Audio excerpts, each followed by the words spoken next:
Jesus, depois de todas as experiências que eles desfrutam em cima do monte, o resultado de tudo isso é Jesus. O pastor fez questão de frisar que a maior revelação de glória de Deus para a humanidade é o próprio Filho de Deus. Então, diante de toda a busca que nós temos por esta transcendência, por esta metafísica, por este ambiente espiritual de forma atípico, diferenciado, místico, tudo isso, se não terminar com uma visão de Cristo, de nada adianta. Tudo começa e tudo termina em Jesus. Nós começamos ontem falando sobre o porquê precisamos ver a glória, subordinado ao tema que vocês estabeleceram para essa confraternização. Eu vos apresentei pelo menos 3 motivos, diante da narrativa bíblica segundo escreve Isaías, na experiência, na revelação dos céus abertos. 3 motivos que fundamentaram uma manifestação de glória, interferindo diretamente na realidade da vida do jovem profeta, e que devem estar estritamente atrelados, intrínsecos ao nosso desejo de ver a glória de Deus. O porquê precisamos ver a glória? Para esta noite, Deus propôs ao meu espírito, enquanto orava, ainda durante esta tarde, que não apenas saber qual é a necessidade de alcançarmos este nível de glória, precisamos mais do que isso, entender qual é o caminho para essa revelação de glória. Mais do que desejarmos, mais do que ansiarmos, mais do que anelarmos a glória, nós precisamos caminhar em direção a ela, ou atraí-la por um caminho. Até porque o simples fato de desejarmos a glória não traz a glória para nós. O simples fato de falarmos da glória não revela a glória entre nós. Assim como o simples fato de falarmos de Deus não significa que tenhamos intimidade com Deus. Bem como o fato de falarmos sobre o Espírito Santo não significa que temos intimidade com o Espírito Santo. Muitas vezes nós nos nutrimos uma grande gama de informações e uma grande habilidade de falar sobre Deus, quando o relacionamento com Deus está distante. Por isso, assim como falar sobre glória não significa trazer glória, ou viver glória, ou caminhar na glória. Até porque existem muitas igrejas que falam tanto de glória, mas na verdade nunca experimentaram a glória. Existem muitas congregações, muitos irmãos, irmãs, pregadores, cantores, líderes, pastores que falam sobre ambiente de glória, mas que nunca sentiram a glória, que nunca tocaram a glória, que nunca viram a glória. Isso não é o suficiente. Nós não estamos aqui para falar sobre aspectos doutrinários da glória. Isso é bom, e faríamos isso se estivéssemos em um ambiente de estudo, mas estamos em uma confraternização. Nós não estamos aqui para apresentar as verdades exegéticas, etimológicas, intrínsecas à palavra glória no decorrer de todo o cânon sagrado. Faríamos isso se o tempo nos fosse favorável e se a oportunidade fosse propícia para esta abordagem. Entretanto, nós não estamos aqui apenas para falar sobre a glória. Nós estamos aqui para que esta oração do tema se torne resposta de Deus entre nós nesta noite. Depois de 2 noites de confraternização, nós dizendo: Senhor, rogo-te que me mostres a tua glória, possamos sair daqui dizendo: eu descobri o caminho para a glória, eu experimentei este caminho e estou caminhando por ele, a fim de que esta glória seja visualizada não apenas em mim, mas através de mim. E é o capítulo de número 17 da narrativa de Mateus que vai nos deixar o legado deste caminho, ou os degraus para essa experiência.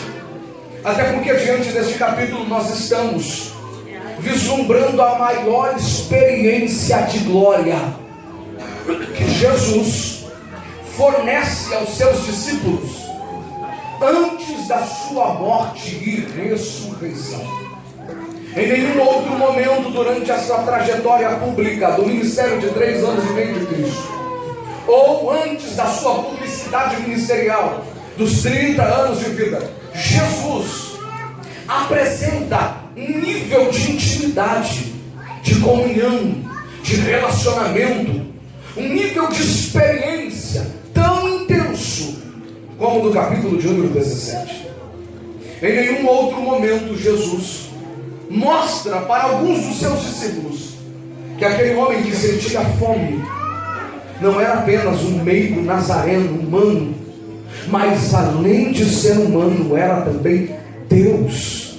E como Deus era o próprio pão da vida que se revela em carne para alimentar uma humanidade faminta, neste momento Jesus resolve mostrar que aquele meigo nazareno, Jesus de Nazaré, apesar de ser 100% homem, era também 100% Deus. E à mesma medida que ele sentia sede na terra, como Deus, ele segurava todas as águas dos oceanos na concha da sua mão.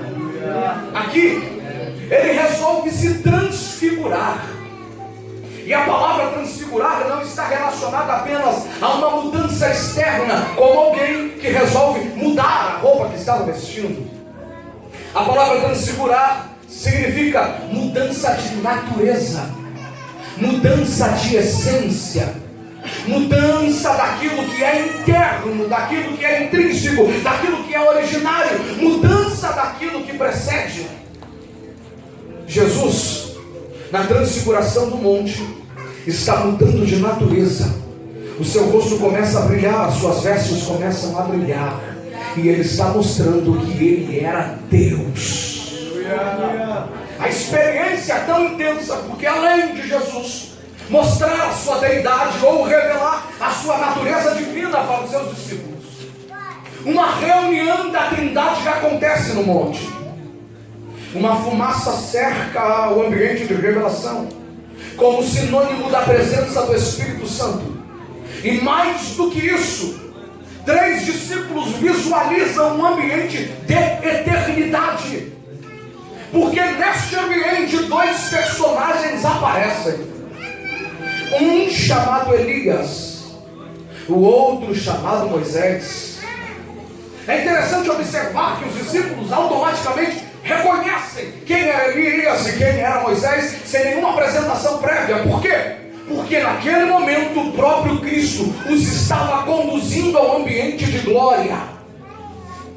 E quem fala com essas duas figuras icônicas da Bíblia, com esses 2 personagens, não é Pedro, não é Tiago, não é João, quebrando qualquer ideia ou base de pensamento de seitas que dizem que há possibilidade de quem está vivo falar com quem está morto. Quem fala com Moisés não é Pedro, não é Tiago, não é João. Quem fala com Moisés é Jesus. Nós sabemos que estamos diante de uma tipologia profética, porque Moisés morreu, mas estava com Cristo. Elias não esperou e não experimentou a morte e também estava com Cristo. Qual é o tipo apresentado nesta manifestação de glória, André? Primeiro, Moisés representando aqueles que morreram e se encontraram com Cristo. Elias representando aqueles que não experimentarão a morte, mas também se encontrarão com Cristo por meio do arrebatamento.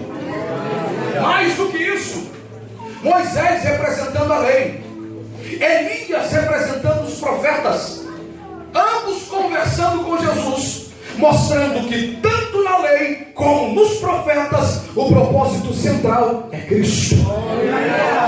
Cristo. E ponto final. Diante de tudo isso que eles vislumbram, Pedro, Tiago e João, um ambiente de glória único, eles veem Cristo glorificado, eles veem a fumaça que o cerca, eles encontram os 2 maiores personagens que desfrutaram de experiências transcendentes, sobrenaturais, referências de intimidade e glória, e mesmo assim eles continuam com a mesma postura, mesmo assim eles continuam expectantes, de pé como estavam, de pé permaneceram. Nenhuma mudança houve enquanto eles viam a glória.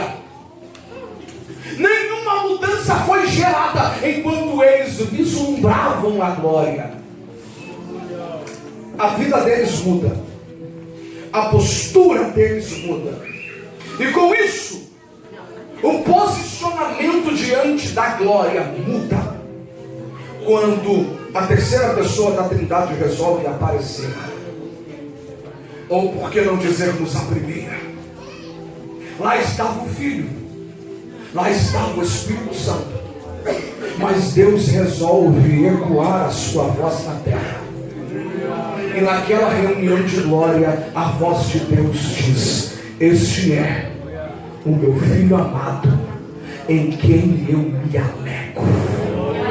Temem e esmurecem, e eles caem de joelho, com temor e com o rosto no pó, não diante daquilo que eles viam, mas diante daquilo que eles ouviam. Deus está tornando claro, deixando claro a evidência de que nos ambientes de glória que o relacionamento com Cristo pode proporcionar, a única coisa que pode gerar transformação ainda é aquilo que se ouve da boca de Deus e não aquilo que se vê. Aquilo que se vê mantém eles do jeito que estavam, mas aquilo que se ouve faz com que eles se prostrem automaticamente. Logo, mais do que vermos a glória, mais do que vislumbrarmos ambiente de glória e apenas visualizarmos, a maior necessidade é que esta glória gere a voz de Deus para nós. Aleluia. É isso que acontece quando Deus resolve revelar a glória para a congregação de Israel, a congregação do deserto. Deus resolve fazer uma cruzada, um culto, um congresso, e reúne toda a igreja ao redor do monte. Ele resolve descer naquele monte. O pastor da igreja era o pastor Moisés. Lá estavam esperando a glória de Deus. O monte começa a tremer, os gravetos começam a queimar, a água começa a evaporar, fumaça cerca a montanha, trovões e relâmpagos começam a ecoar. Do jeito que estavam, visualizaram aquilo. O cume do monte queimava, porque fogo havia o consumido. Nada de diferente, nada de mudança dos relâmpagos. E diante da voz de Deus, diferente da igreja do Murta, que quando começa a ouvir Deus falar, diz: fala mesmo, Jesus, continua, é desse jeito, oh glória, aleluia. E mesmo que a palavra esteja doendo um pouquinho, ainda tem alguém que diz: está doendo, mas está bom, Senhor, é desse jeito que eu gosto. Diferente da igreja do Murta, a igreja de Israel, ao ouvir a voz de Deus, grita, visualizando a glória, ouvindo a voz. O grito deles é: Senhor, pare de falar. Moisés, diga para que Deus se cale. Fale para Deus falar contigo, e você fala com a gente. Por quê? Porque se Deus falar, a gente morre. É interessante observar o peso de revelação de glória em detrimento à voz de Deus.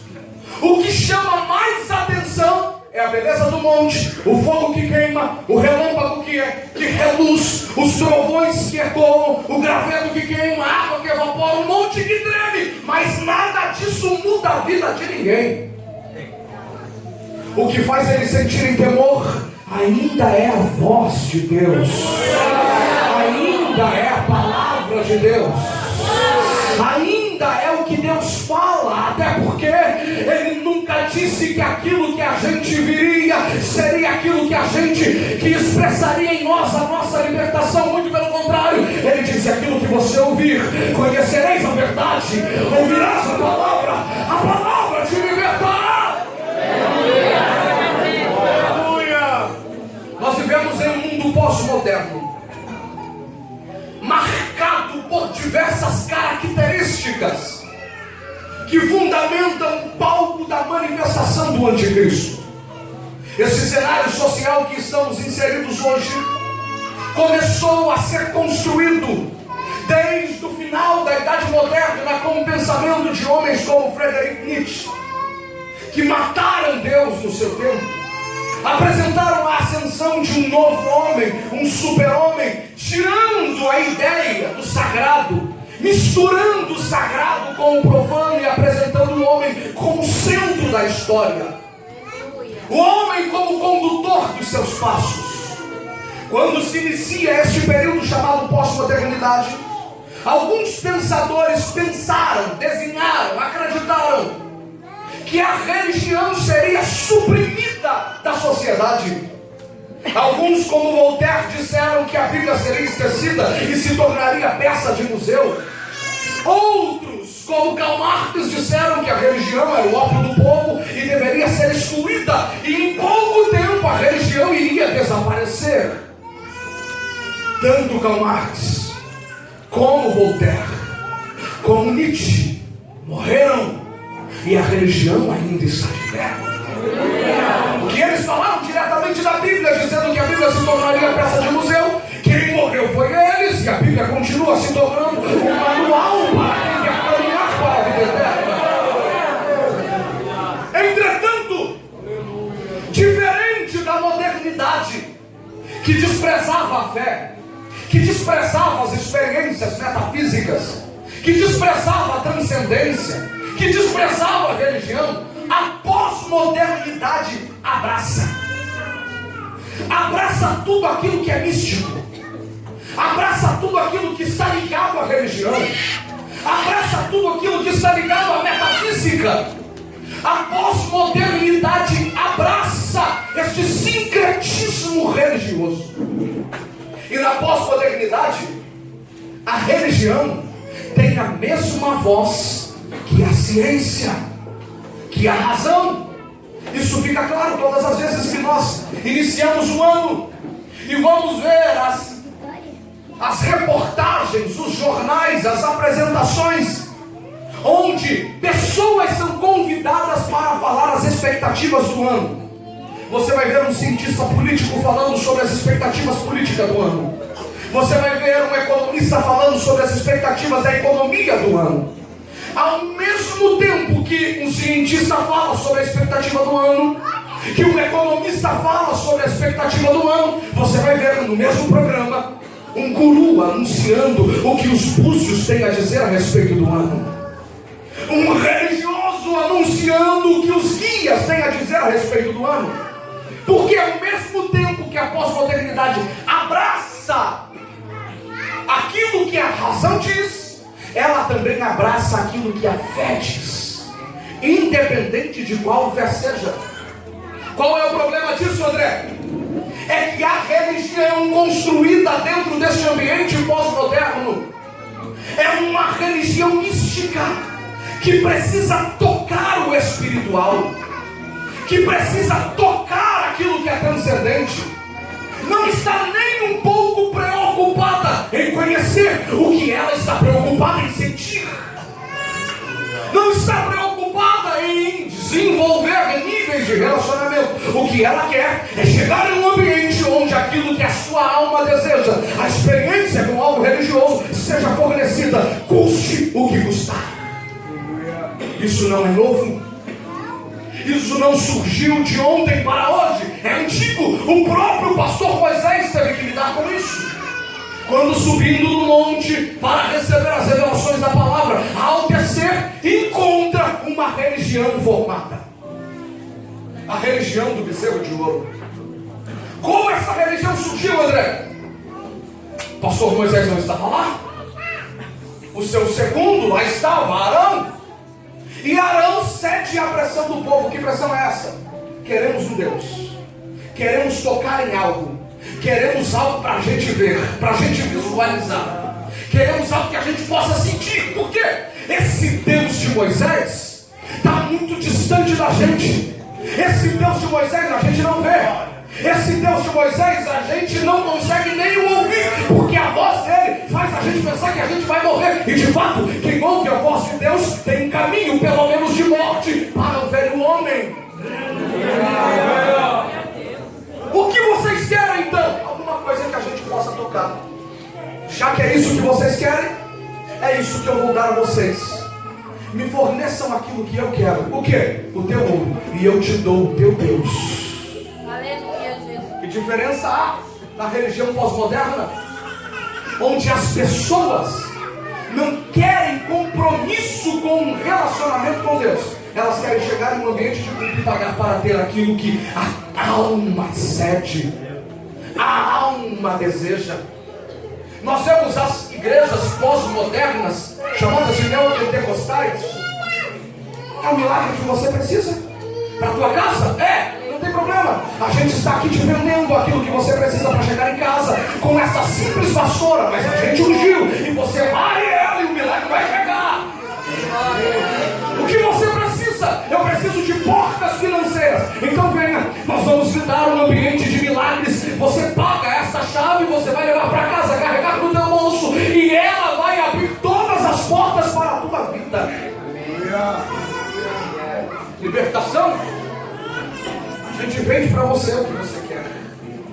O problema é que isso não fica apenas nas religiões pós-modernas e neopentecostais. Como um câncer tem entrado nas religiões tradicionais, em igrejas sérias. E o que nós temos visto neste século 21 são igrejas querendo comprar manifestações de glória, quando o caminho da glória não está sendo utilizado. Aleluia, aleluia. Nós sabemos, ministramos a palavra de Deus há 12 anos, pregando neste Brasil e fora dele. Só nos Estados Unidos já foram 7 estados que Deus nos levou a ministrar. Sabemos que é muito bom trazermos pregadores de fora, cantores de fora. Faço isso, lideramos jovens na nossa igreja durante anos. Participamos da vice-coordenação da UADS em nosso campo, com mais de 10 mil jovens. E sempre há essa expectativa de trazer alguém que nos ministre uma palavra pelo ministério que Deus deu a essa pessoa. Nós o honramos e o trazemos para cantar, para pregar. E nada contra isso. Entretanto, o problema está na mente de líderes que não ensinam os seus liderados que o caminho para a glória não é contratar pregador que carrega a glória, é ensinar o grupo a orar para que a glória venha com pregador ou sem pregador, com cantor ou sem cantor. Eu estava vendo alguém dizendo, conversando com alguém, ouvindo o que ela estava me dizendo, essa pessoa, um líder em nosso Brasil. E ele me disse: André, a gente está preparando o congresso, só que agora a gente vai trazer alguém de peso. Agora a gente vai trazer alguém de fogo, porque os nossos jovens estão muito desmotivados. A gente precisa trazer alguém que primeiro chame gente e que agite o nosso povo. Quando ele disse isso, meu coração se entristeceu. Deus me disse: na verdade não foi o teu, foi o meu que se entristeceu. Porque caminho de glória não se traz de fora para dentro. Caminho de glória surge de dentro para fora. É por isso que precisamos entender que não adianta comprarmos, trazermos, buscarmos ou querermos viver essa ambiência pós-moderna de comprar a experiência com a glória, de comprar a experiência com a presença. A gente precisa subir os degraus da glória. A gente precisa ter compromisso com a glória. A gente precisa ter compromisso com essa presença. E aqui nós vamos encontrar alguns degraus. E eu encerro nesta noite orando pela tua vida. Quais são os caminhos para a glória, André? Primeiro, a glória não é revelada, ou a glória que é revelada. No capítulo 17 não começa a ser preparada no capítulo 17. A glória que vem no capítulo 17 começa a ser preparada muito antes do capítulo 17. É Mateus quem revela isso quando nos diz 6 dias depois. Diga comigo, 6 dias.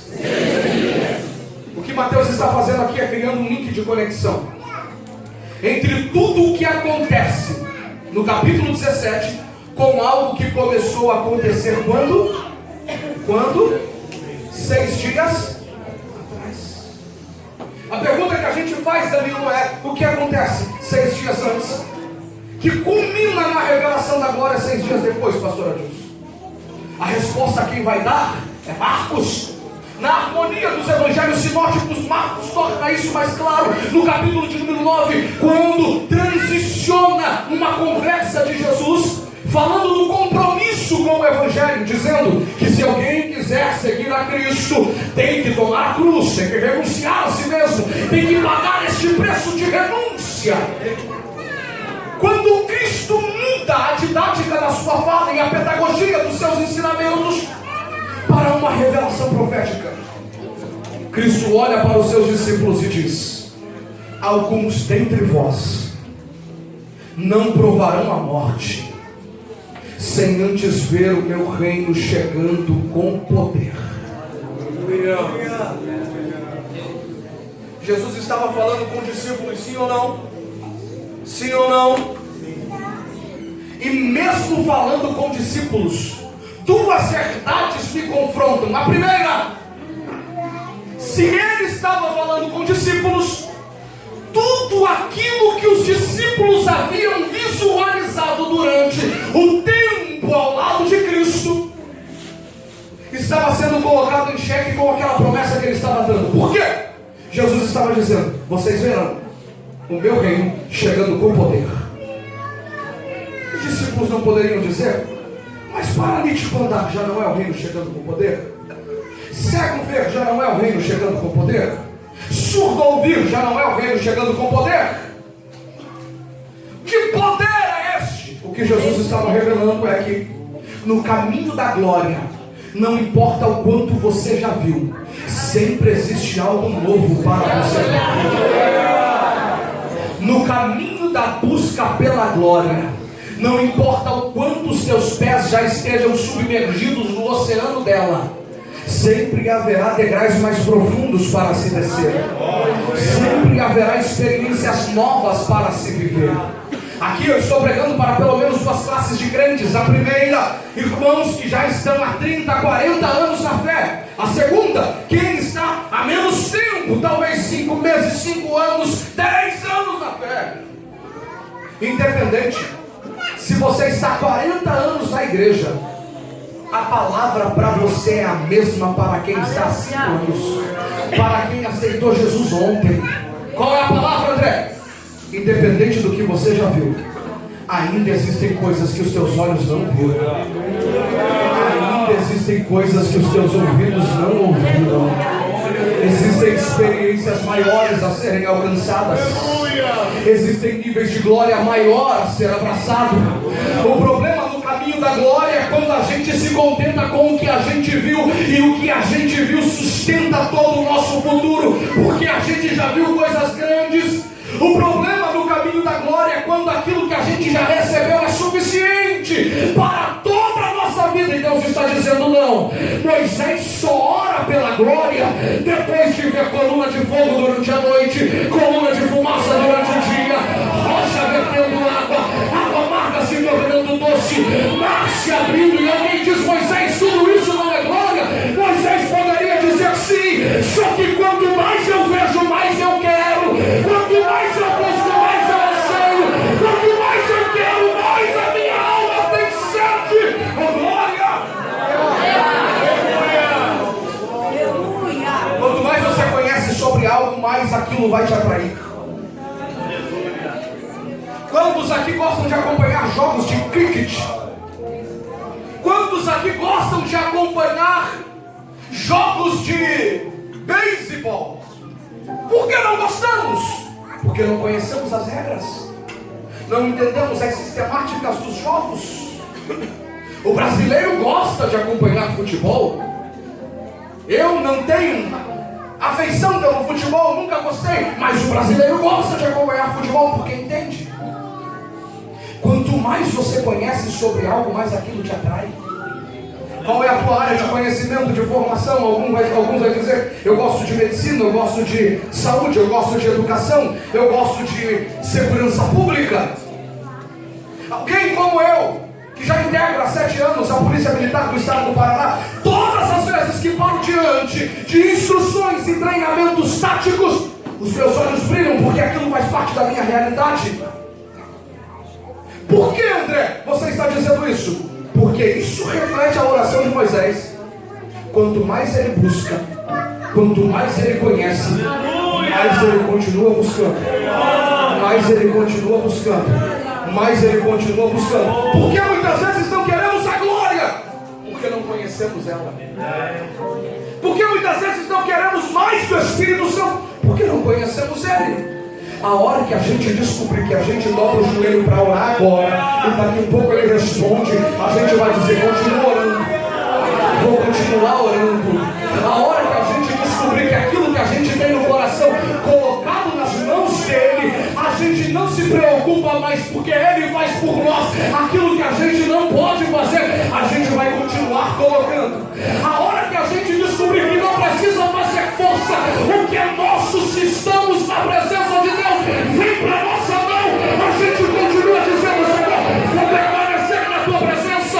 A hora que a gente descobrir que quando a glória desce, pecado sentido é revelado, paralítico anda, surdo ouve, mundo fala, gente é batizada com o Espírito Santo, a gente vai continuar dizendo, Senhor, eu não saio daqui sem tua glória, eu não paro de adorar sem tua glória, eu não paro de adorar sem tua glória.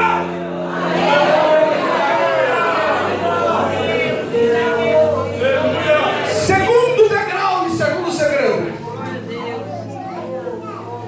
é que no caminho da glória Jesus cria uma diferença. São quantos discípulos? Quantos discípulos? Vamos lá, quantos discípulos? E no meio dos 12 ele diz, alguns. Tem 12, mas a glória é para alguns. Por quê? Jesus sabia que tinha gente que andava com ele, mas não acreditava em nada que os olhos não vissem. Jesus sabia que tinha gente que andava com ele, mas só andava com ele porque tinha acesso à bolsa da oferta.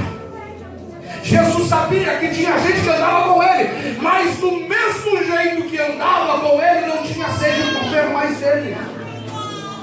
Gente que se contentava com o que via. Entretanto, ele sabia que existiam alguns que andavam com ele, mas que além de andar com ele, dizia, para onde o Senhor for eu vou, aonde o Senhor entrar eu entro, o que o Senhor tiver para falar eu quero ouvir, eu quero mais de ti, irei contigo aonde o Senhor for. Sabe o que Jesus está dizendo? Glória e revelação de glória não é para todos. Existem pessoas que ingressam na fé e passam anos na igreja sem desejar viver experiências com Deus, e isso não vai lhe impedir de ir para o céu. Não está relacionado à salvação, está relacionado à vida diária com Deus.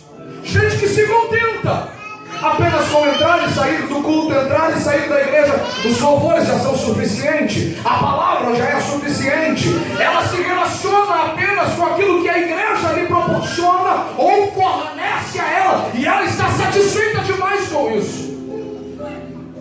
Entretanto, para essas pessoas que não querem mais da glória, não se preocupe, nem Deus enche quem não quer ser cheio, nem Deus batiza quem não quer ser batizado, nem Deus fala com quem não quer ouvir a sua voz. Agora, no meio dos 12 tinha Pedro, Tiago e João, que para onde ele ia, eles iam junto, aonde ele entrava, eles entravam junto. Quando Jesus libera a palavra, eu imagino Pedro, Tiago e João abraçando a palavra e dizendo: se tem algo a mais, a gente quer. Se tem algo a mais, é pra gente. Se tem algo a mais, é pra minha vida. Eu não abro mão disso por nada. Porque enquanto tem gente que se contenta com o natural, tem gente que entra na igreja e a primeira coisa que faz é dobrar o joelho dizendo: Senhor, a noite de ontem foi boa, só que a noite de hoje tem que ser melhor. Senhor, o congresso passado o Senhor encheu, só que eu não vou passar mais de um ano com a reserva do ano passado. Eu quero mais.